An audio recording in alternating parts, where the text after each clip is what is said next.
Our third and our final example for this lesson, we are going to create a rectangle that's enclosed by 3 pieces, which means it's going to touch all 3 pieces. Our rectangle is going to touch the y-axis, the x-axis, and it's going to touch the line y equals negative 1/3 x plus 6. So 1, 2, 3, 4, 5, 6. I'm going to go down 1 and over 3, down 1 and over 3, and so on, right? And I'm going to grab this.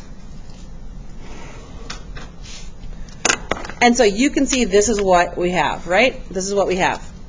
And so if you're a visual learner like myself, you're thinking like, how would that work, Miss Bradley? I'm going to give you a few examples of what this could look like. So we have a rectangle that's going to actually have to touch the x-axis, the y-axis, and this line. So we have all these opportunities. So look up here, please. Here's one opportunity. Like maybe it looks like this. It goes over till it hits this piece and it goes straight down. Or maybe it goes all the way over here and it goes down. Or maybe it goes all the way here. Does everybody see this? Where it's enclosed by those pieces. Okay. So I'm just going to do one of these just so we have a visual. There we go. That's our visual. We have a rectangle. And our first step is going to be, by the way, our first step is going to be to create a function that represents the area of this. So let's do that first. Area of this function. It has to be in terms of x. Well, I know that it's a rectangle, so length times width.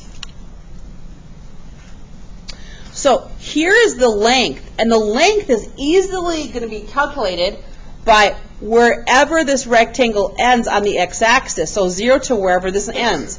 So that's easily going to be calculated by what is the x value. The width of this is going to be where does this y here land with the y-axis. And I'll tell you, it's always going to be what the equation is.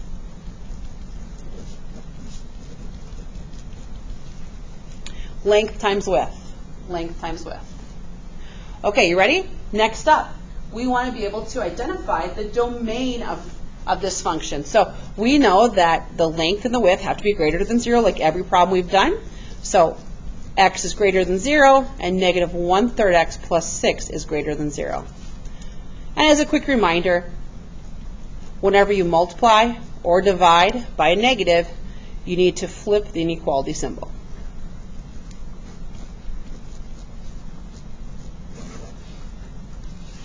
Now we only have 2 statements. Is it necessary that you do this on a number line? No, but for my visual learners, it's probably helpful. The one statement says x has to be greater than 0, and the other says x has to be less than 18. And we can see the only double shading occurs from 0 to 18. So 0 to 18. So by domain, it could be x is greater than 0 and less than 18, or you may write it in interval notation from 0 to 18. My third thing, I'd like you to do second plus 712, second plus 712.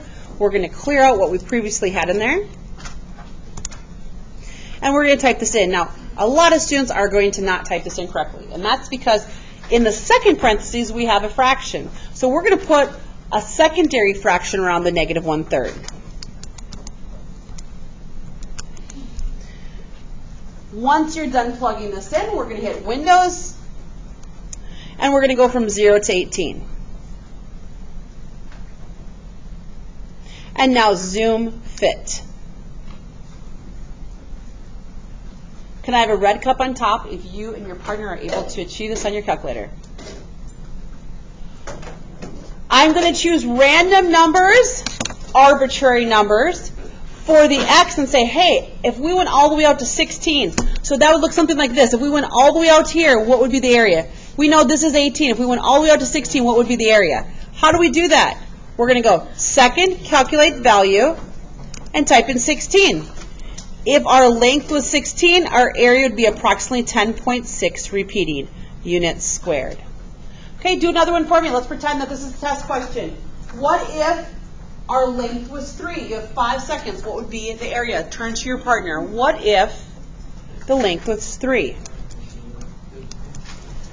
If the length was 3, our area would be 15 units squared. Okay, you ready? I want you to optimize this problem, find the maximum area. Find the maximum area. You have 15 seconds to go. Second, calculate maximum.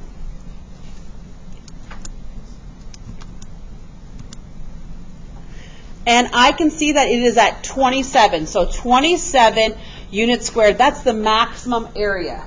Now a little bit tougher question is I'm going to bring this back here so we can see this.